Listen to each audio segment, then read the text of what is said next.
Bonjour à tous, je vous souhaite la bienvenue dans Business Advices. La communication marketing est l'ensemble des moyens qu'une entreprise utilise pour s'adresser à ses consommateurs. Elle correspond aux stratégies mises en œuvre par chaque entreprise pour se faire connaître ses produits, ses services et gagner en notoriété.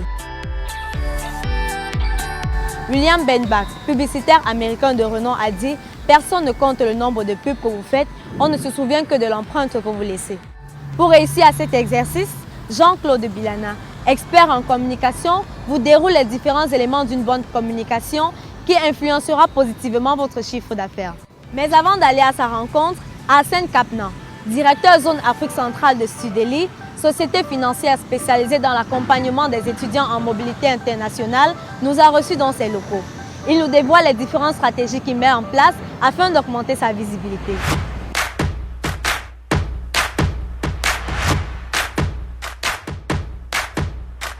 Après l'euphorie de l'obtention du baccalauréat, le rêve de plusieurs jeunes étudiants africains est de continuer leurs études en Occident.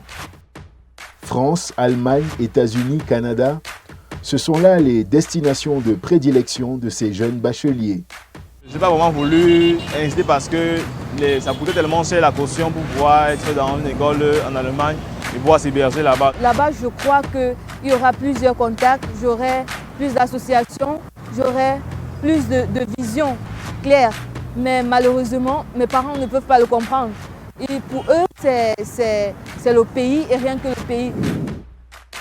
Face à ces frustrations, Studeli SAS, service financier, spécialiste de la caution pour études dont la toute première filiale est basée au Cameroun, s'est donné pour mission d'apporter à ces jeunes des solutions concrètes et accessibles. Son métier et sa vocation d'aide à l'intégration des étudiants en mobilité internationale ont fait de cette entreprise l'une des plus prisées d'Afrique francophone en matière d'accompagnement financier.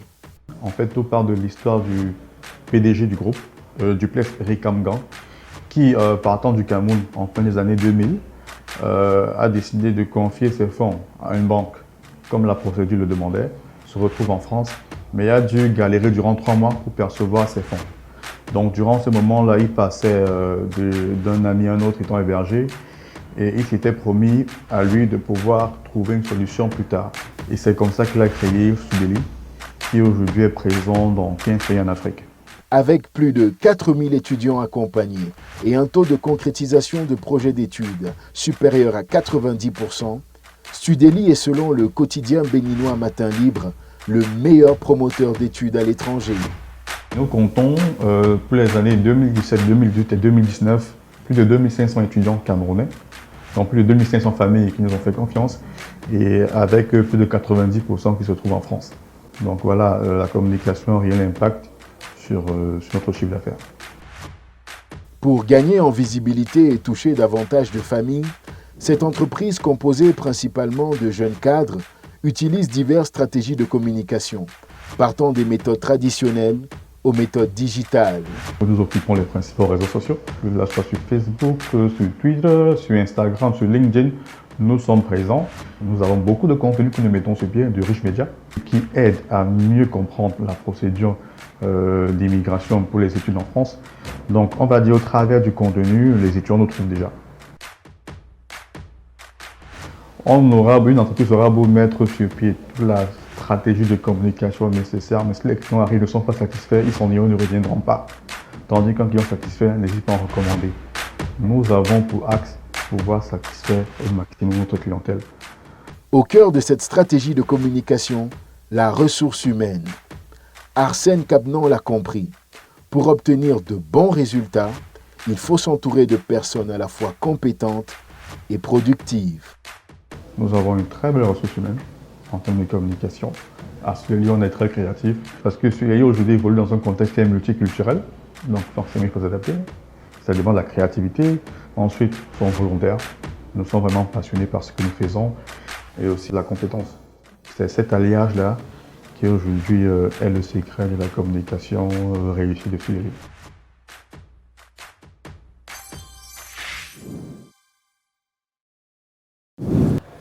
Oui, bien sûr qu'il y a des prérequis.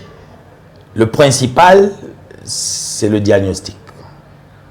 On pose le diagnostic, force, faiblesse, opportunité, ce que les autres appellent SWOT analysis. Dès que vous avez défini ça, vous sortez ce qu'on appelle le positionnement.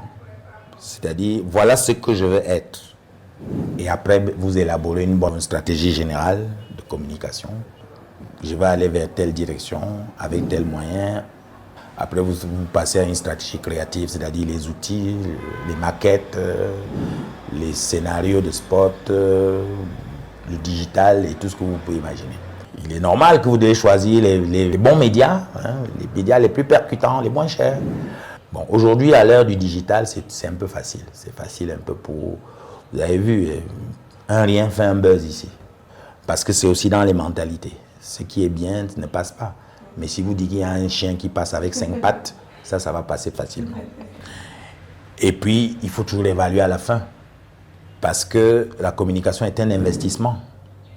Et quand vous avez investi, vous devez faire une évaluation pour voir si l'argent que vous avez dépensé, si en fin de compte, vous avez récupéré cet argent-là d'une manière ou d'une autre.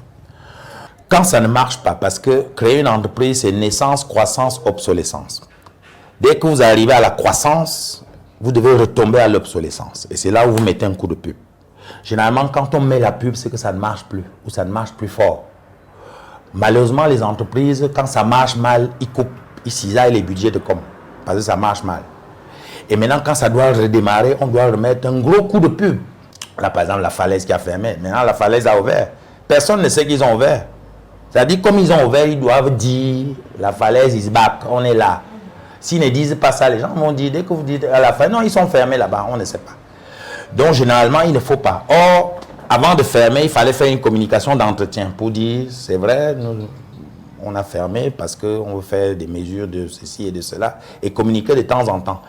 Au lieu d'ouvrir brusquement, on peut dire, bon, dans 2 jours, on peut faire ceci. On fait une sorte de teasing pour appeler les gens. Comme ça, quand vous êtes à la révélation, c'est-à-dire vous avez dévoilé tout, l'ouverture de la falaise, les gens savent déjà que vous êtes ouvert. Or, si vous venez ouvrir, vous prenez votre cadenas, vous ouvrez, les gens sont là, personne ne va venir. Ils vont venir, ils vont vous regarder, non, ce n'est pas vrai que c'est ouvert, et puis ça se passe comme ça. Maintenant, pour comment ça peut influer sur le chiffre d'affaires, le mieux vous communiquez, le mieux vous atteignez le maximum de personnes, le mieux vous avez les affaires. Et quand vous avez les affaires, ça a forcément une incidence positive sur votre chiffre d'affaires. C'est-à-dire que ça booste votre chiffre d'affaires. Le mieux les gens vous connaissent, le mieux ils viennent chez vous et tout. Par contre, si les gens ne vous connaissent pas, si votre produit est mal distribué, vous allez pouvoir avoir le meilleur produit. S'il est mal distribué, il y a un problème. On voit ça avec nos entreprises de téléphonie, notamment la plus grosse entreprise ici, Camtel, qui a de très bons produits, mais qui a une mauvaise stratégie de distribution de ses produits. Je prends un exemple. Pour charger mon modem, je suis obligé d'aller à Camtel. Et ça, c'est normal. Donc, je quitte ma maison, je vais à Camtel, où on me soumet à toutes sortes de protocoles, va te laver les mains, viens ici. Après, vous trouvez des gens, on vous dit alignez-vous. Non, on peut me charger cette histoire à partir de la maison. Et d'ailleurs, pourquoi on ne m'envoie pas des messages pour me dire attention, vous êtes enfin en rupture de ceci tel jour, voilà ce que vous devez faire. Ça, on doit le faire, mais on ne le fait pas.